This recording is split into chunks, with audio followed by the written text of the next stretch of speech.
So welcome back. I do apologise if this current little set of videos is getting a bit long-winded, a bit too detailed, a bit too boring. I'm not doing anything in the workshop. I can't do anything else at the moment. So it's all I've got at the moment. My watch seems to think I'm talking to it. So let's get back on with the paintwork. Last time we had done some red. We're going to get a quick update on that and start on black and take a look at where we are with the chassis, or where we were with the chassis. So I think I'm happy with all of this red. It's come out really quite well. So that's just the lubricator. Obviously there's the tanks and everything as well. Time to start looking at the black. I'm going to move all this to the side and get everything that wants spraying black ready.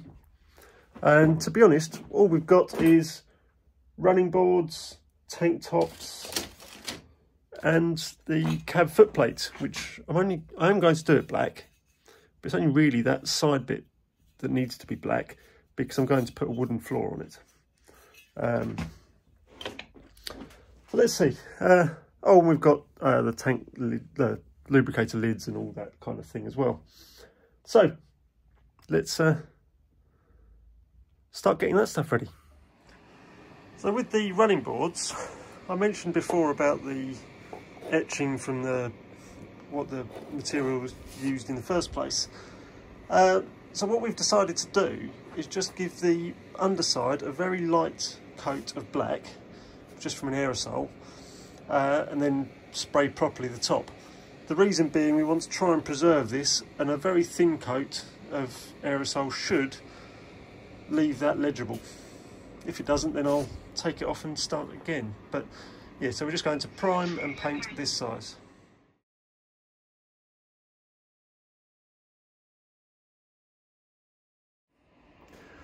So for what we're doing, just trying to give it some black so that it doesn't shine up too much if you're looking up at it for some reason. That will be enough, just one coat. In fact, just having the one coat does help to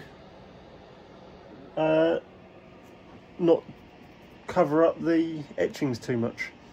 So hopefully once the thinners come off of that, that'll really start to show up and you'll be able to read all the etchings again. So later on today, once that's dry, if my leg's feeling up to it, I'll be back out flipping them over and the other bits and starting to look at some top coat. So you see at this end where it's still quite wet, the etchings don't show up that well, but when you travel up to where it's dried, that shows quite well. Obviously next to the heater, so this end's drying quicker, but that end will come up the same once it's dry. So I've just given the smoke box another coat of black. It's its third coat, so that should be it done. So that needs to be left now, but I'm going to use the smoke box black to paint the back end of the boiler as well. So let's give that a little going over, and then it'll probably want another couple of coats. But what I'm also going to do is go up to that boiler band and come down, so that what's in the cab and visible in the cab is also black. So let's have a go at that then.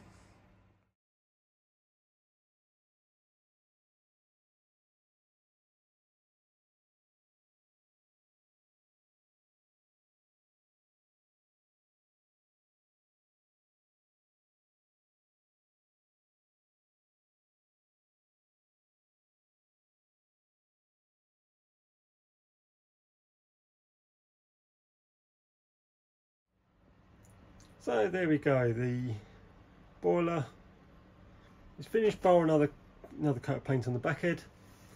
Smoke box finished. I wasn't happy with the finish on this tank, so I've given it another coat of paint. And I have put a drop of paint in the hand wheel for the blower, so when that when that's dry I can clean it up and that'll look nice.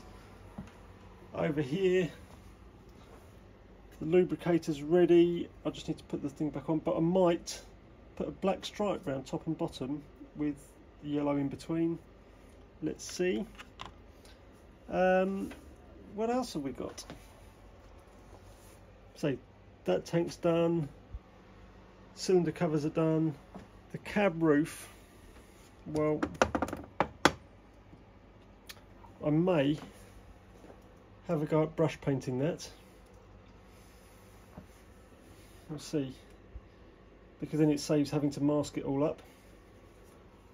These need painting black, tank lids painting black, and that's about it. We're almost there. And like I say, as this has dried, all that detail is showing up beautifully. So they're ready to be turned over and have the top coat of black on the other side. But let me go and have a warm up and a cup of tea first. So as you can see, I've got all this ready. Happens in the blink of an eye when you're watching a video, doesn't it? This has all had a gentle rub down. It's ready to be primed. I'll prime it, then I'll mix up the paint ready to spray, and by which time that should be dry and ready to be painted. Now the cab roof, I've been umming and ahhing one way and the other, and I think I'm going to brush paint it. Brush paint the top of the roof, and then if that doesn't look good tomorrow, I'll clean it off, rub it down and spray it when I spray the next coat on that lot. So yes, spray, brush, dinner, drink, bed.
So for this cab roof, what I decided to do, in fact, was using a bit of card, in fact that envelope. I held the envelope up, sprayed, same the other side, sprayed, making sure I was aiming in the angle that it didn't hit the front of the cab. Hopefully that's worked. I'll take it out to find out, but yeah, that prevented the need for masking, but I might have to touch it up afterwards with a brush. But that did save a lot of masking and a lot of effort brushing. I sometimes wish I could turn my brain off and let my body rest, but since I had the brush in my hand just touching up the edges of the black roof, I've filled the nameplates with black paint. Now I'll leave them to dry at the same time, and that is me done for today. I have probably run out of things that aren't wet. I mean, the boilers have paint on it, both tanks have now had paint, the cab roof, all the black. It all just needs to wait until tomorrow now. So yeah, sounds like I've got company. See my daughter at the window. I will go inside and call that a day.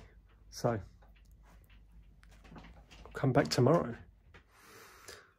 So as I sit here, rum in hand, like the Plimsoll line, I didn't load it to the Plimsoll line.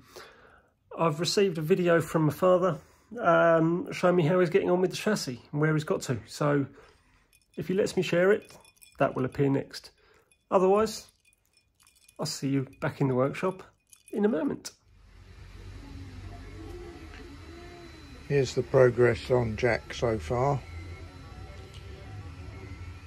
I've not found any wear on any of the running gear other than the pump eccentric, which is easily repaired. The pump eccentric has probably got 1/16 of play in it, but everything else seems okay. The rods are all tight. The cylinders are okay, but obviously they're lacking a bit of compression. A repack of the pistons should sort that. The port faces are still good, but I'll lap those in again, but there's no damage, no wear, so it all looks good. It's ready for a clean up of the frames now and start the repaint and reassembly. And that is where we are for the time being, for the end of this video. So much thanks to Dad for sending me his little update on what we're doing on the chassis, or he's doing on the chassis, I should say. Subsequently, he has decided to repaint the chassis as well, since there was so little work to do on the chassis motion work itself, because he built it so well in the first place. It is, I've handed in the paints from this end.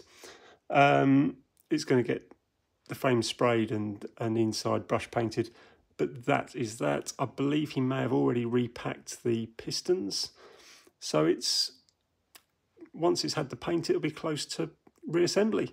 At the time of speaking today, he was talking about getting the first coat of paint on when he phoned me. So thank you so much for watching. As always, it is incredible that so many people are interested in what I'm up to. And I do hope to be up to some more interesting stuff, but it won't be for several weeks before I can get out in the workshop and do anything more interesting. Hopefully in a couple of weeks' time I might be able to get to the club, take some video on what's going on at the club as the winter maintenance, but I won't be getting involved in doing any of it because I'm not fit for action at the moment. So, enough rambling. Thanks for watching. I will be back soon. Thanks very much.